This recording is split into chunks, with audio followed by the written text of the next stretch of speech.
Okay, so what is the divine feminine and the divine masculine?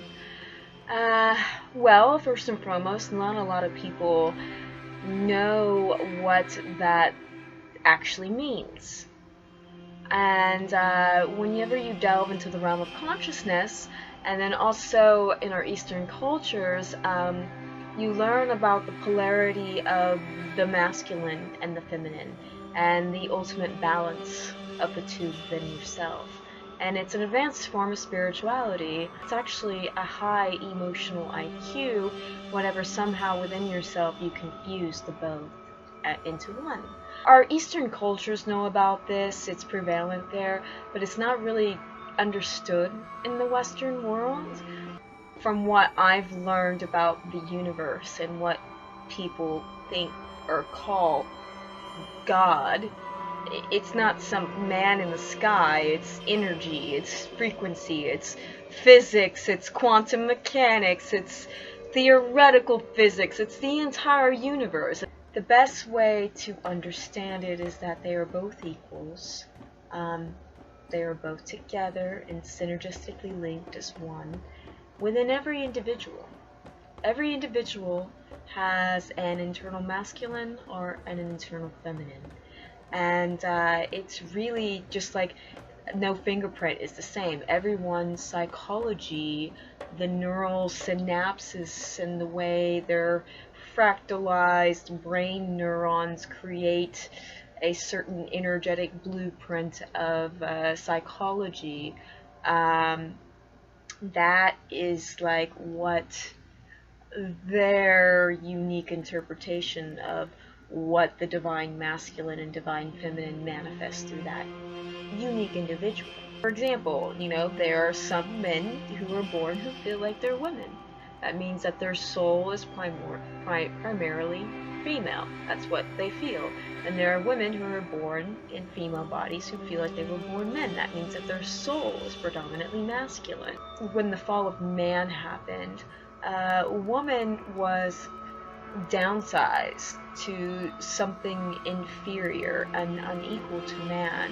And the male ego, which is when the male ego is distorted and not balanced with the feminine, is aggressive and controlling and egomaniacal. So where we are at now is the emergence of the divine feminine, where we are finally coming up in our equal status. Because first and foremost, in the Bible, which I believe the whole Adam and Eve story is very metaphorical and isn't literal. To some degrees it could be, but in most ways it's not. God said, whatever God said, let's make man in our image. He meant man and woman.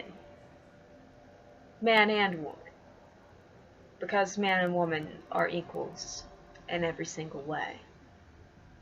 But Osho has this really brilliant quote, but women have been criticized, it's been repressed, like we're not allowed to express our sexuality without presumptions of she's a slut, or what is she doing, and with the rise of the divine feminine, it's basically women who are standing up in their power with a balanced masculine within ourselves, because to be a true divine feminine woman, you have to have that masculine, that divine masculine within yourself to polarize and synergistically sync the two together, and by doing that, you kind of create an androgynous psychology within yourself, which is basically the highest emotional IQ. The divine masculine is a male who has a divine feminine within himself that he balances and synergistically fuses within himself to create his own androgynous psychology.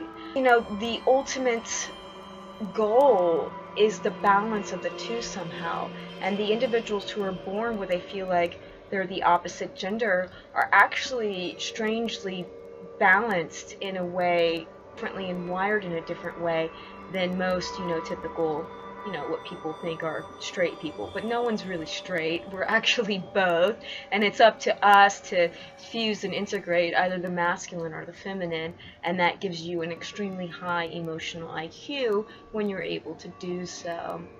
So it's very convoluted, it's very intricate, it's very confusing, but yet whenever you delve into this realm, you learn so many different things about integration and you know, for whatever reason, the fusion of the masculine and the feminine has been like my primary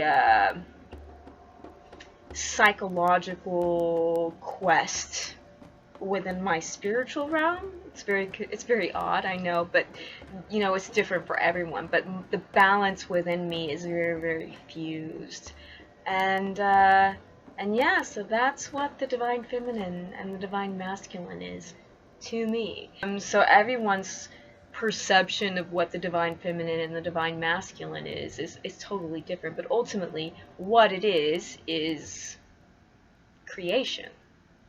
Mother, Father, God. You know what I'm saying. But yeah, I mean, male and female. God isn't male, it's both.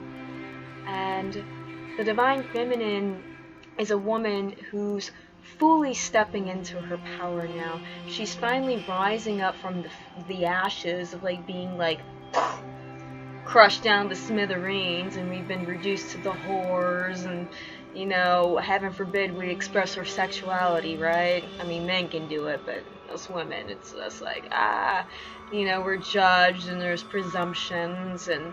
But the divine feminine is really stepping up in her power. She's, you know, speaking her voice. She's speaking her truth.